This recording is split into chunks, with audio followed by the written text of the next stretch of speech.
How important is the hit rate? People always want to be right. So if you have a small hit rate, most likely you need a big risk to reward. If you have a big risk to reward, you need a small hit rate. It's intercorrelated. If you have a very high hit rate, you need less risk to reward. But let us show you some numbers or graphs, because I think the best thing to understand those numbers are with visuals. There will be, I think, 2 following slides. But about the basics, how important is the hit rate? Most people look at the hit rate, they have a trading strategy because people want to be right. People invest time and then they want to be right. They want to be right with the analysis, they want to be right with the decisions, they want to be right with the opinions. People generally want to be right. People don't like it to be wrong because then they have the feeling of just have negative emotions. So they look at the hit rate and everybody wants a high hit rate because everybody wants to be right. But in a lot of trading strategies there is no high hit rate. Except you scalp or you use martingale systems. But if you do swing trading or intraday trading, difficult to have a hit rate above 80%, at least with the strategies we have, because we have a different approach. People have a desire for a high hit rate, but the hit rate alone is not important because it is always intercorrelation with the risk to reward ratio. And another very important thing in risk management, hit rate and risk to reward ratio is what will be your max losing streak. So how much are you going to lose in total? And if you lose, for example, 20%, because this is the magic number that you should remember, or that we suggest you to remember. If you have a loss of 20%, you will need 25% of a gain to be at 0. So you need percentage-wise more gain to be at 0. Then you did not earn any money. You invested time, you risked capital, and you did not earn anything.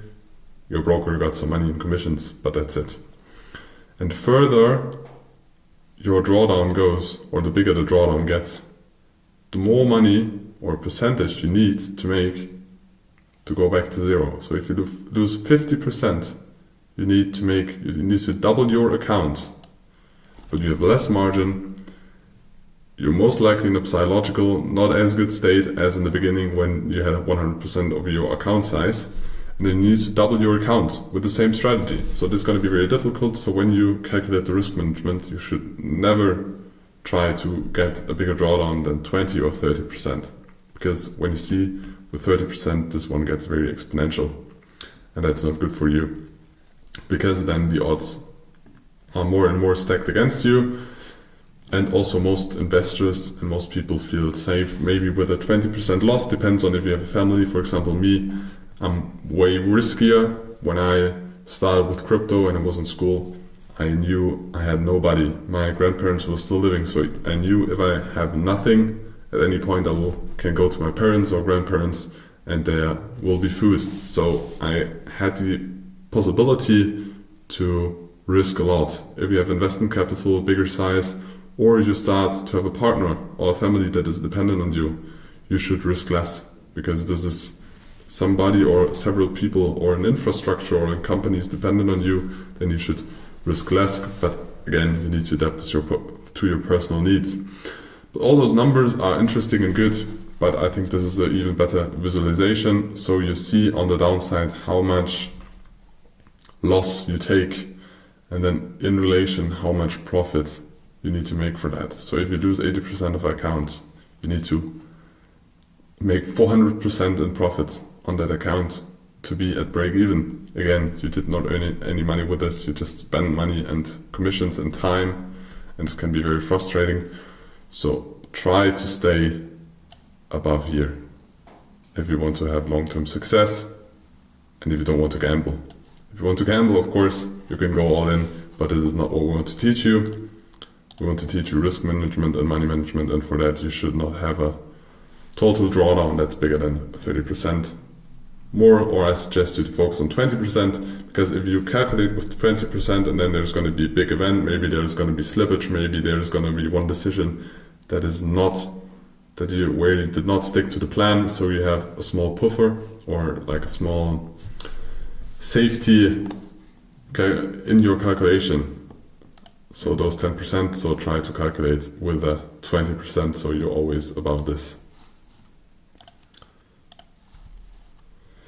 So, what does the risk to reward tell you? We now, or I know several times, told you that there is an intercorrelation between the hit rate and the required risk to reward ratio.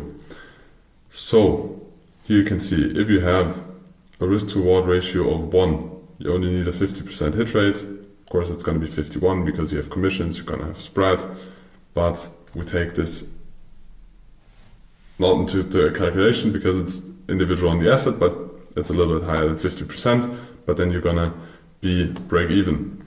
If you have a risk to reward of 1.5, you just need a hit rate of 40%. With a risk to reward of 3, you only need a hit rate of 25%. So the bigger the risk to reward is, I don't know why it's twice in here. Doesn't matter because it's maybe the one that our strategy mainly focuses on, but with a risk to reward of 5, you only need a hit rate of 70%. So the bigger the risk to reward, and you can see it in this graph or sheet, that the lower the hit rate, the bigger the risk to reward that you need. And you need to find your safe space where you are okay with being right. If you need a very high, if you need to be right all the time, then maybe you need to go more on scalping or improve the intraday trading and take less trades, but just take trades with all the confirmations. So lower your trade frequency. If you're okay with not being right that much, and a lot of people say, yeah, I don't have a problem with being wrong, but you need to test this, make a journal, and test if you really don't have a problem with not being right, because some people tell, yeah, it's no problem for me, but when it happens that they're wrong 20 times in a row, then they start to mistrust the edge, mistrust the strategy, they don't stick to it anymore, and then they're gonna do strategy hopping or adapt the strategy, and that's not good, because we want to stick to a strategy long term. So this is the calculation. You need to take this into account and you need to test it for yourself.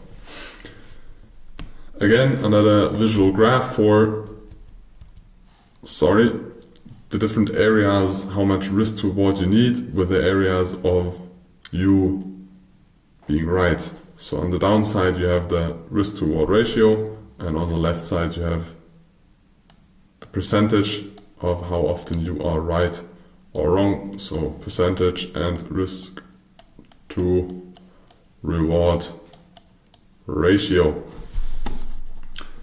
The lower the hit rate, the bigger the risk to reward ratio gets, and those are the areas the different traders should stick to or focus on.